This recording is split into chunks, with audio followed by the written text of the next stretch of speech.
કરે છે એ આઈડી ની રાહ જોતી હતી. તમે લખ્યું ને કે આઈડી મોકલો ચલો એટલે શી વોઝ વેઇટિંગ કે ચાલ નહીં જૂનું જ છે. ચલો થઈ ગયો મેળાવો. કરીશું સ્ટાર્ટ. રિવિઝન થઈ ગયું. હા, 2 મિનિટ આપણે એટલે જ આપી કે તમે બધા જોડાઈ જાઓ, તમને નાનાવરણી નો દોષ ન લાગે. પાછળથી જોડાઓ એટલે લાગે જરા, તો આપણે હું પછીથી જોડાવ, બરાબર. ચલો આપણે કરીએ મંગળ અને કલ્યાણ. ચલો જો પેલા આપણે મંગળ લઈ લઈએ કે મંગળ એટલે શું. તમે વર્ડ સાંભળ્યું હશે અમંગળ, કે બાપરે બિલાડી વચ્ચેથી ગઈ, કંઈક અમંગળ થશે તો આપણે એમ જૂનામાં બોલીએ ને, આવું થઈ ગયું, આમ થશે તો. એટલે અમંગળ એટલે કંઈક ખરાબ થાય, તો મંગળ એટલે કંઈક સારું થાય, તો પછી કલ્યાણ એટલે શું. તો અહીંયા પહેલાના વડીલો આશીર્વાદ આપતા, તમારું મંગળ થાય.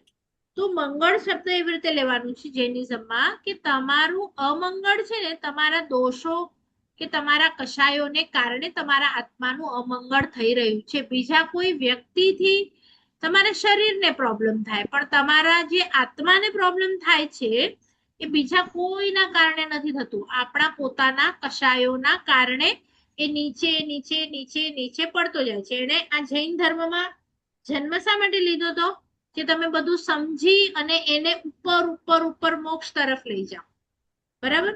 પણ આપણે જ્ઞાન લીધા વગર અને બીજા જેમ કરે છે એમ કશાયો કરી કરીને આપણે આત્માને જન્મ્યા હતા ત્યારે આટલા કર્મો હતા અને હવે આપણી પાસે આટલા થઈ ગયા. એટલે આપણા આત્માના આપણે જ અમંગળ કરી રહ્યા છીએ વિથ દોષ કશાય. તો એ તમારા નીકળી જાય એવા હું તમને બ્લેસિંગ આપું છું. એટલે કે તમારું મંગળ થાય. એ નીકળી જશે ને તો મંગળ થશે, બરાબર. પણ માત્ર એટલું નીકળવું જરૂરી નથી. એ નીકળ્યા પછી શું, તો જેવી રીતે કોઈ રિટાયર થઈ જાય પણ પછી એને બહુ સમજ ન હોય કે હું કેવી રીતે એક્ટિવ રહું, તો એ રિટાયરમેન્ટ પણ એની માટે હાનિકારક બની જાય. તો એવી રીતે સમજો કે મારા વેવાઈ આવ્યા છે, બરાબર, એમનાથી કંઈક મારા ઘરનું તૂટી ગયું કિંમતી, તો મેં એ વખતે ક્રોધ તો કર્યો નહીં. હવે કર્યો નહીં એનો અર્થ એવો નથી કે મારી પાસે ક્રોધ નથી, પણ એ તો એમને એમની પર કરાય નહીં એટલે મને આવ્યો નહીં. પણ એનો અર્થ એવો નથી કે મારી પાસે નથી. એટલે અંદરથી મને આવ્યો, બહાર મેં બતાડ્યો નહીં. તો મારા આત્માને તો મેં દોષિત કરી જ નાખ્યું, અમંગળ થઈ ગયું ક્રોધ કરીને અંદરથી. તો અહીંયા કે છે કે ક્રોધ ન થાય. હમણાં મેં ક્રોધ નથી કર્યો, દેખાયું નથી બધાને, પણ અંદર તો છે. તો એના બદલે મારી અંદર ક્ષમા જન્મે. એટલે જન્મે એટલે એવી જન્મે કે હું ધારું તો પણ કોઈની પાસે સામે ક્રોધ કરી શકું નહીં, કારણ કે મારી પાસે છે જ નહીં. દાખલા તરીકે ઈઝી વર્ડમાં સમજાવો, એક ગ્લાસ પાણીનો ભરેલો છે, કોઈકનો ધક્કો લાગ્યો અને મારાથી એ ઢોળાયું, એટલે મેં શું કીધું, તમે કેમ બરાબર જોઈને નથી ચાલતા, મારો ગ્લાસ તમે પાડી દીધો, મારા ગ્લાસમાંથી પાણી પડી ગયું. તો હવે તમે એમ સમજો કે મારી પાસે ખાલી ગ્લાસ હતો અને એમનો ધક્કો લાગ્યો તો શું પડત, કઈ પડે, ધક્કો તો લાગ્યો, પણ પડ્યું એનો અર્થ શું થયું કે મારા ગ્લાસમાં પાણી હતું એટલે એ પડ્યું. તો અહીંયા મારે એમ કેવું છે કે એ તમારી પાસે છે કશાય અને માટે કોઈ કે કંઈક કર્યું, નિમિત્ત મળ્યું અને તમે એ વખતે કંઈક બોલ્યા, તો એ એના કારણે બોલ્યા કે તમારી અંદર હતું માટે બોલ્યા. ડંખ ચંડકોષે આપ્યું પણ મહાવીર પાસે કંઈ હતું જ નહીં કશાય ક્રોધ કરવા માટે, તો એમણે ક્રોધ કર્યો જ નહીં, બરાબર. અને આપણી પાસે આખો દિવસ કોઈ ન હોય, ઘરમાં એકલા હોઈએ, રહેતા હોઈએ ને કોઈ હોય જ નહીં, તે આપણને એમ લાગે કે આ બેન તો 10 વર્ષથી અમે બિલ્ડિંગમાં જોઈએ છે એટલા શાંત છે, કોઈની સાથે ઝઘડો નહીં, પણ કોઈ છે જ નહીં ઘરમાં, શું ઝઘડશે, કોઈ નિમિત્ત જ નથી મળતી, બધું બરોબર ચાલતું હોય તમારું પુણ્યના કારણે, તો કોઈ ઝઘડા જ ન હોય, તો તમને એમ થાય કે શાંત છે, એનો અર્થ શાંત છે એવું નથી, અંદર કશાયો છે. એ તો 10 વર્ષ પછી કોઈ તમારું કઈ લઈ જાય, કઈ થાય તો ખબર પડે કે શું નીકળે છે મોઢાથી. એટલે ઈ છે એટલે એનો 10 વર્ષ 20 વર્ષથી પણ કર્મબંધ એનો થતો જ હતો. આપણે એમ ના કહી શકીએ કે આજે મને ક્રોધનું કે માનનું કે માયાનું પાપ નહીં લાગ્યું હશે કારણ કે મેં તો કર્યું જ નથી, હું તો પાલીતાણામાં છું. પણ પાલીતાણામાં તમારી સાથે તમારા કશાયો છે એટલે એના પ્લસ માઇનસ તો થયા જ કરે છે. બરાબર? એટલે મંગળ થાવ એટલે કે દોષો નીકળી જાઓ, પણ કલ્યાણ થાવમાં વિશેષ ભાવના એ છે કે મંગલ નીકળી તો ગયા પણ પછીથી ક્ષમા ગુણ પણ ખીલે, નમ્રતા ગુણ પણ ખીલે, સરળતા ગુણ પણ ખીલે. બરાબર? સંતોષ ગુણ મેન મુખ્ય, કે આ ભાવમાં જો સંતોષ આવી જાય ને કે કઈ જેટલું છે એ બધું બરોબર જ છે, હવે કઈ જોઈતું જ નથી વધારે, તો સંતોષ ગુણ પણ મોક્ષે પહોંચાડે છે. તો આ તમે તમારા આત્માનું કલ્યાણ કર્યું આવા ગુણો ખીલવી ખીલવીને, તો એ આપણે પોતે જ પ્રેક્ટિસ કરવી પડે, કોઈ હેલ્પ કરી શકે નહીં. બરોબર?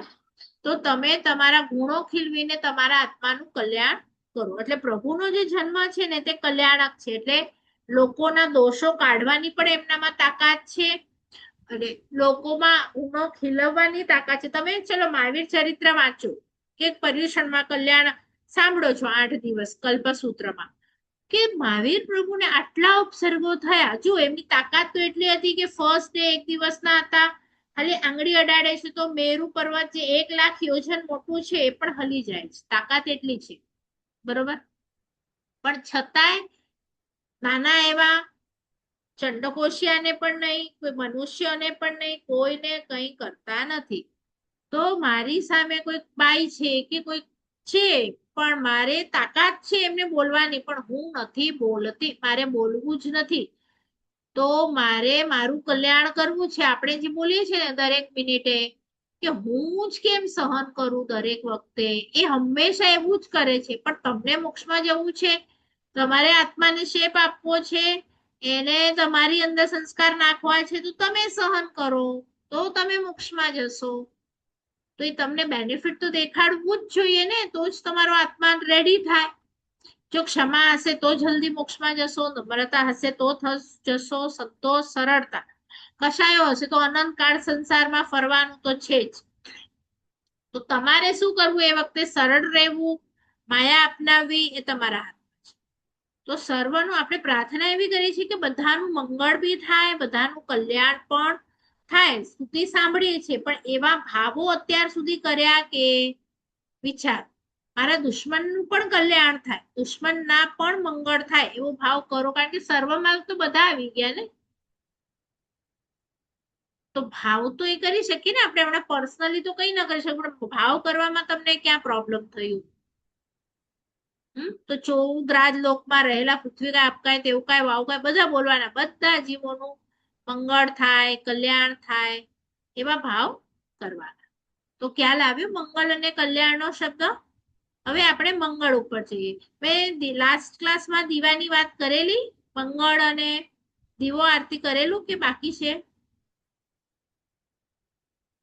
નથી કર્યું ને? ઓકે. તો મંગળ શબ્દ જોડાયેલો છે દીવો. તમારા બધા ત્યાં દેરાસર હશે અને તમે આરતી કરતા હશો તો તમને ખ્યાલ હશે કે દીવો હોય અને 5 વાળી આરતી હોય. તો જોયું છે પૂજારી અંકલ કોને ફર્સ્ટ પ્રગટાવે, આરતી કે દીવો?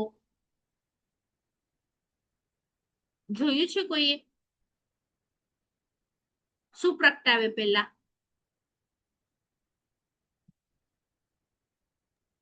આરતી. દીવો પ્રગટાવે, દીવાથી પછી આરતી પ્રગટાવે. તમે બરાબર જઈને જોજો ફરીથી. પેલા આરતી થાય પછી દીવો બોલે. આરતી ભલે થાય, પેલા કપૂર પેટાવે ને? નહીં, કપૂર ના, તો છે જ. આરતી જ પેટાવે, આરતી જ પેટાવે, આરતી. તમે જોજો, જઈને જોજો પછી કીજો. જો સૌથી પહેલા વિધાન એવું છે કે દીવો, મંગળ દીવો હોય ને એને પ્રગટાવશે, પછી એમાંથી ધૂપ સ્ટિક યા તો એ દીવાથી લઈને ઓલા 5 પ્રગટાવશે. પછી તમે જોયું છે તો મંગળ દીવો મોટો હશે અને આરતીના જે ગોળ હોય ને જેમાં દીવો હોય ઈ નાના હશે. તો તમને સવાલ થયું કે શા માટે આવું? એને પણ તો મોટા મોટા 5 રાખી શકે.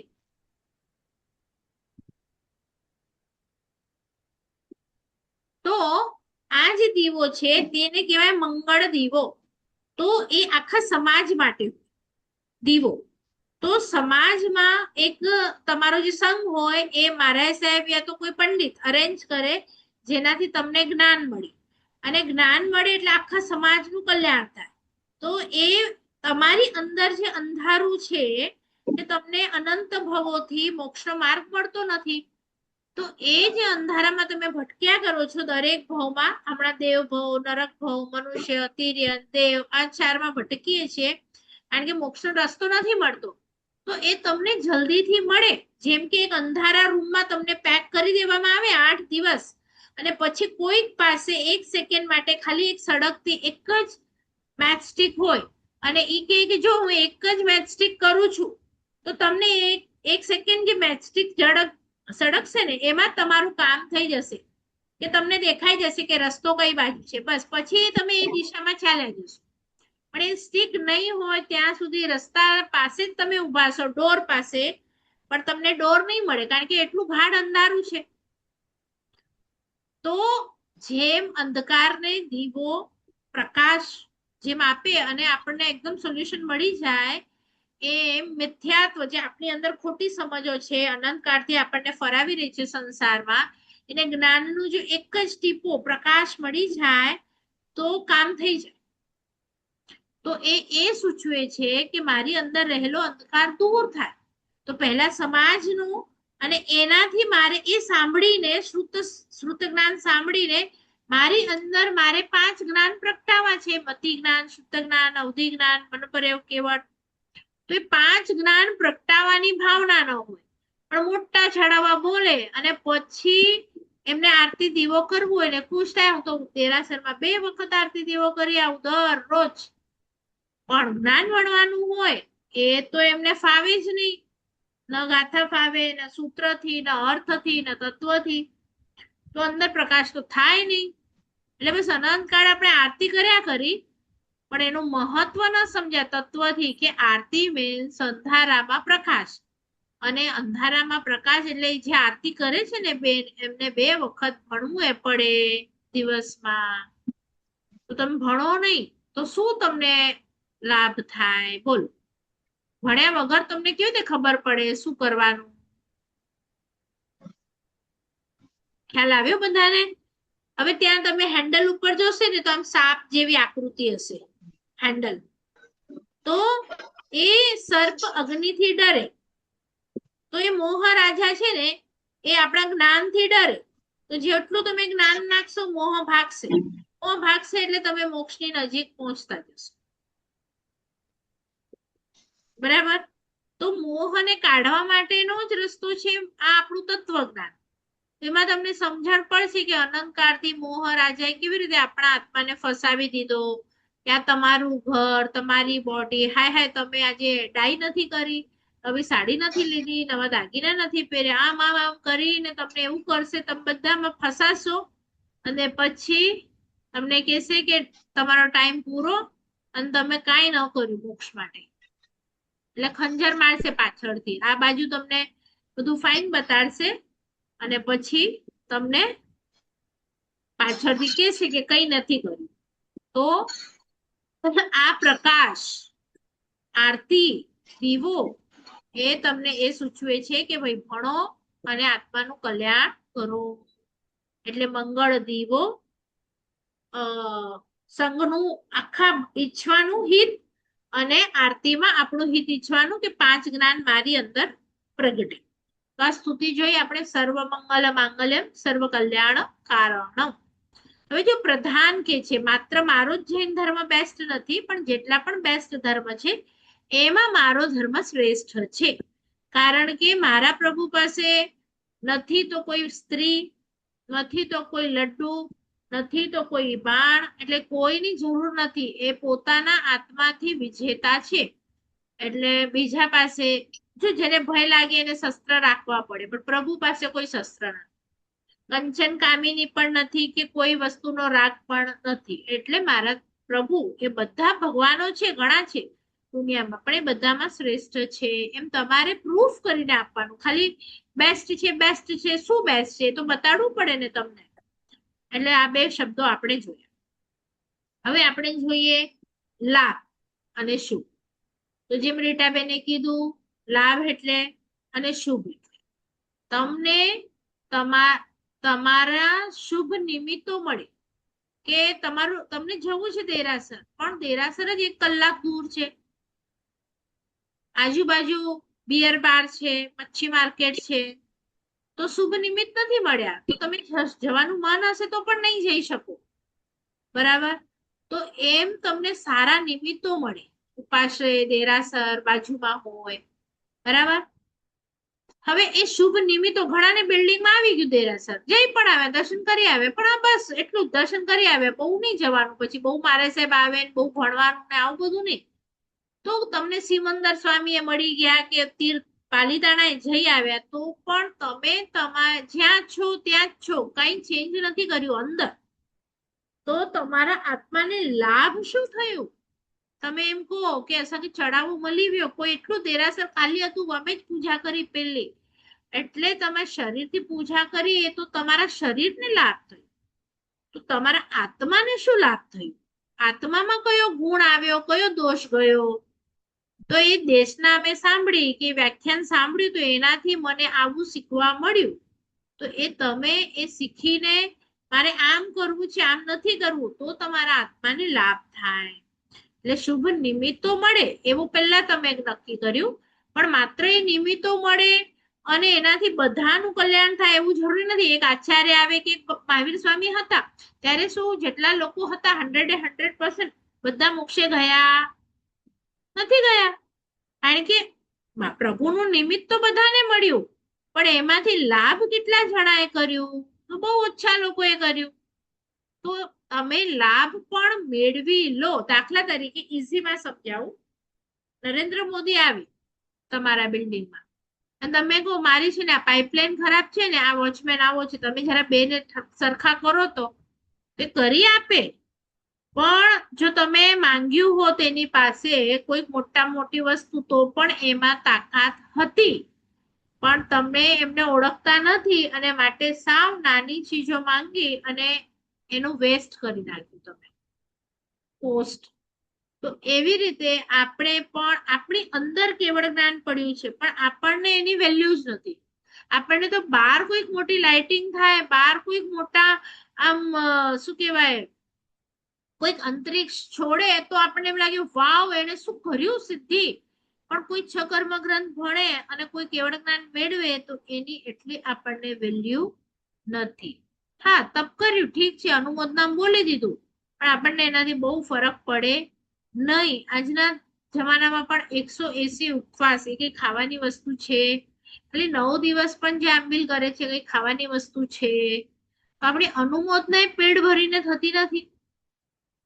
તો આપણે એટલીસ્ટ અનુમોદના તો કરીએ કે ભાઈ આને શુભ નિમિત્ત મળ્યા અને નહોતા મળ્યા તો એને કલ્યાણ તો કર્યું પોતાનું, એને લાભ તો કર્યો આત્મામાં. તો જેટલી અનુમોદના કરશો દરેક મિનિટ ઉપર, એટલા તમારા જીવનમાંથી દોષો દૂર થશે અને ગુણો ખીલશે. બરાબર? તો એટલું ટ્રાય કરજો. આવી રીતે આપણે શુભ અને લાભને જોયું, મંગલ અને કલ્યાણને જોયું. આમાં કોઈને ડાઉટ? ક્લિયર થયું? શુભ જો આપણે બર્થડે માટે પણ વિશ કરીએ ને તો એ પણ લખી લેજો તમે, એનિવર્સરી કે બર્થડે માં.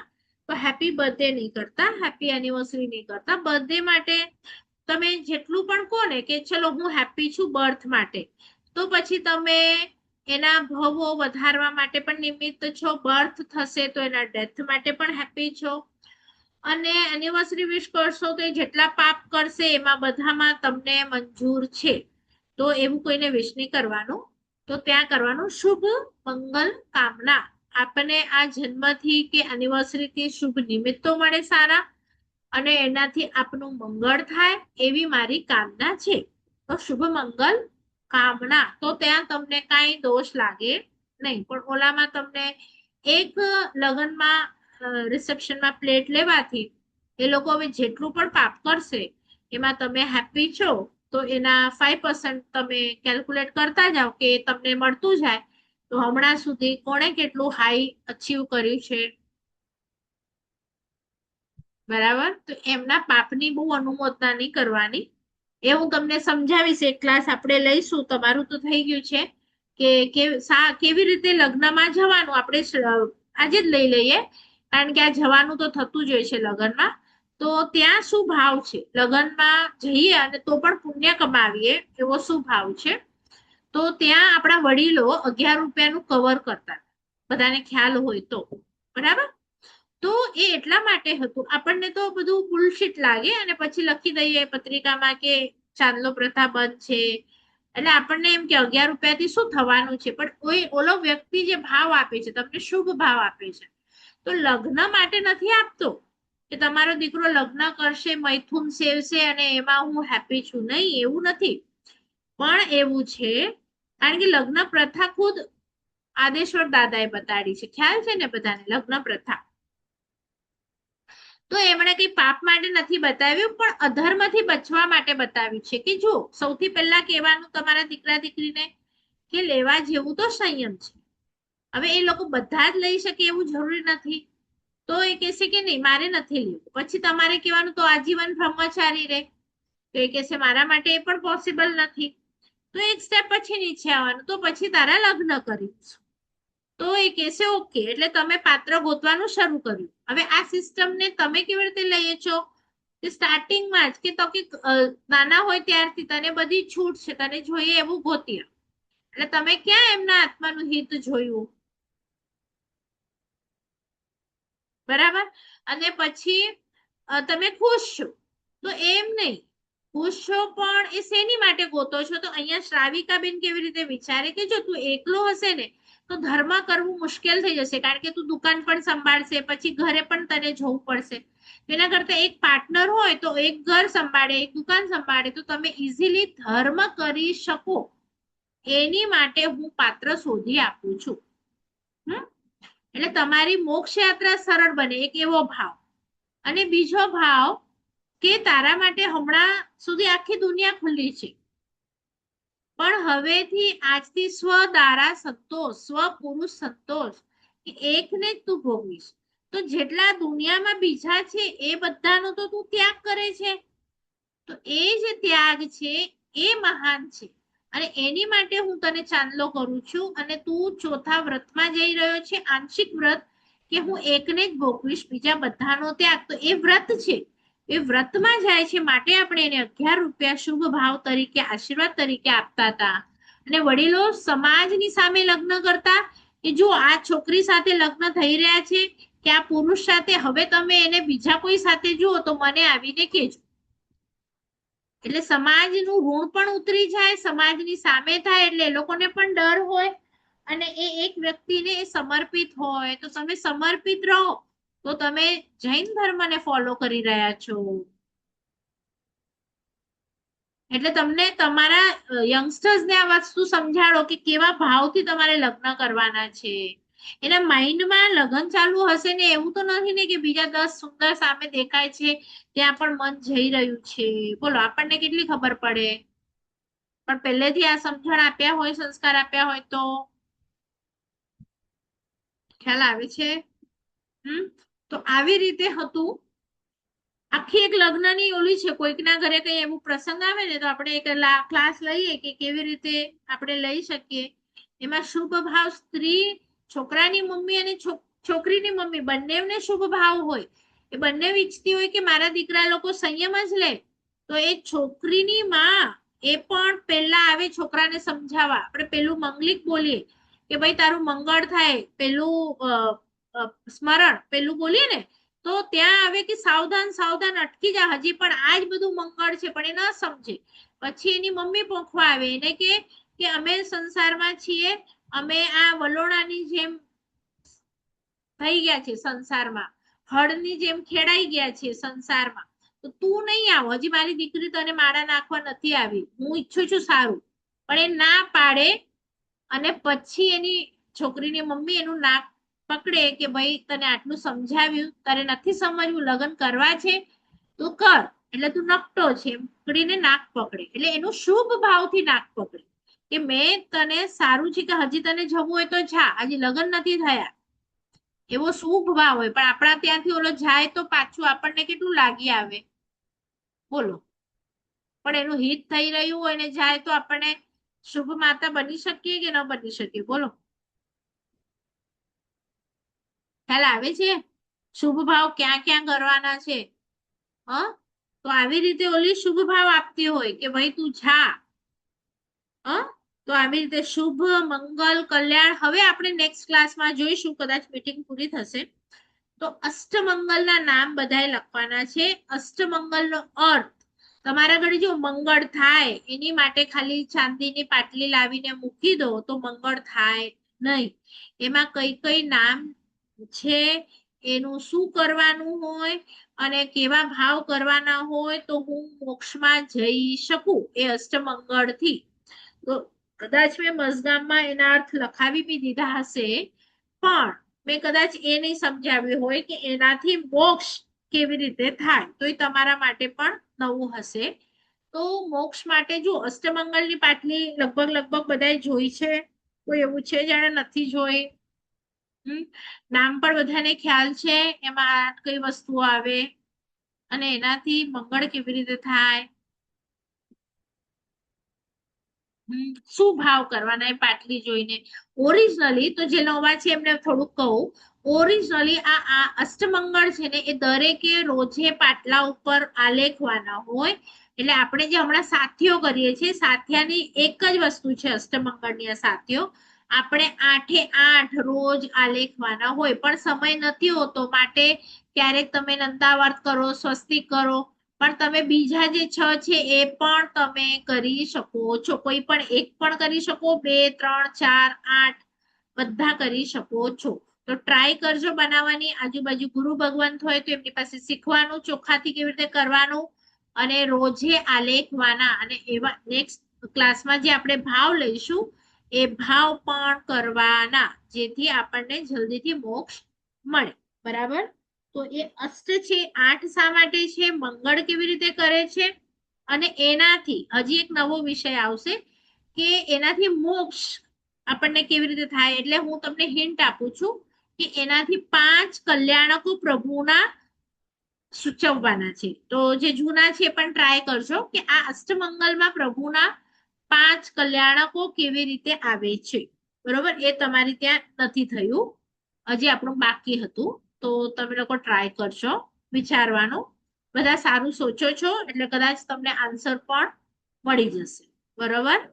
તો મંગળ શબ્દને આપણે પૂરું કરીશું, પછી આપણે નેક્સ્ટ ક્લાસથી અરિહંત પ્રભુને ઓળખશું કે નમો અરિહંતાણમ. એટલે એમાં 1 વર્ષ ચાલે એટલું વિવેચન છે. પણ આપણે હમણાં તમે લોકો બધાએ જે લખ્યું હતું કે શું લેવાનું, તો અરિહંત વિશે માહિતી હોય તો ઠીક છે, નહીં તો અરિહંતના 12 ગુણ, 34 અતિશય, 35 વાણીના ગુણ. તો જે મઝગામ વાળા પાસે બુક છે તો જેનોલોજીની અમારા વિદ્યાપીઠની ઓફિસ ઉપર 1st નંબર જેનોલોજી બુક મળે છે, એ તમે લઈ શકો છો. તો તમારી પાસે કોઈ બુક હોય જેમાં આ 12 ગુણ, 34 અતિશય, 35 વાણીના ગુણ હોય તો તમે એ બુક પણ તમારી પાસે હશે તો ચાલશે. નહીં તો પછી આપણે ફોટોસ મૂકી દઈશું. બુક આખી ન લેવી હોય તો જેની પાસે હોય ગ્રુપમાં ફોટો નાખી દેજો તો પણ ચાલશે, મને કઈ વાંધો નથી. તમારે રાખવી હોય તો વિદ્યાપીઠથી 1લો, 2જો, 3જો ભાગ 3 લઈને રાખી દેજો. તો એમાં સિદ્ધ ભગવંત આવશે, આચાર્ય ભગવંતના ગુણો આવશે, તો વગેરે વગેરે તમને હેલ્પફુલ થશે. ચલો, જીન આજ્ઞા વિરુદ્ધ કંઈ પણ બોલાયું તો મિચ્છામિ તો સર્વમંગલ માંગલ્યમ સર્વ કલ્યાણ કારણમ પ્રધાનમ સર્વધર્માણમ જૈનમ જયતિ શાસનમ. શાતામાં રહેજો બધા. કોઈને કઈ પ્રશ્ન? 1 મિનિટ છે આપણી પાસે. સમજાયું બધાને? શબ્દો બધા નંદા ને બધા